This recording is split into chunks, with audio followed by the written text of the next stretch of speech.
Сабақтың тақырыбы Ілияс Жансүгіров «Құлагер» поэмасы. Сабақ мақсаттары: көркем шығармалардан алған үзінділерді шығармашылық жұмыстарда қолдану. Ең бірінші осы сұрақтарға жауап беріп өтейік. Поэмада ақан сері қалай сипатталады?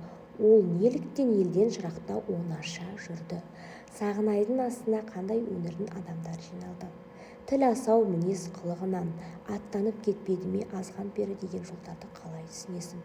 Қазақ халқында ас беру салт-дәстүрін қалай түсінесің? Ең бірінші осы суретке назар аударамыз. Жалпы «Құлагер» поэмасы 1936 жылы жазылған. Басты кейіпкер ақан сері Қорамсаулы. Негізгі оқиға арқада Ерейменді мекен еткен 94-ке жетіп дүниеден өткен Сағынайға берілген ас. Бәйгеде 1300 ат қатысқан.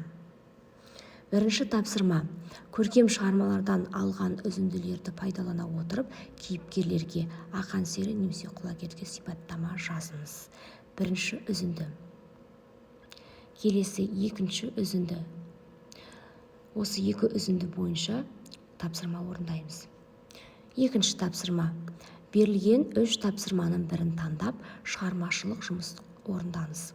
Бірінші тапсырма: авторға тікелей тіл қату. Бұл жерде сіз авторға хат жазуға болады. Екінші тапсырма: ақан сері рухымен сырласу. Ақан серіге арнау жазуға болады. Үшінші тапсырмада құлагерге арнау өлең, 1-2 шумақ өлең шығаруға болады. Яғни сіздер осы берілген 3 тапсырманың бірін таңдап, шығармашылық жұмысты орындай аласыздар. Үшінші тапсырма: тақырып бойынша көркем шығармалардан алынған үзінділерді пайдалана отырып, берілген алгоритмді қолданып ой толғау жазыңыз. Тақырыбы: Ілияс Жансүгіровтің «Құлагер» поэмасындағы бай-бай құлагерім жоқтауындағы ақын мен тұлпар өмірін ажырамас тұтастық па? Тақырыпқа қатысты көркемдегіш құралдар: жүйрік, қауіп, шан, сәйгүлік. Осы сөздерді пайдаланып, осы тақырыптың негізінде ой толғау жазамыз.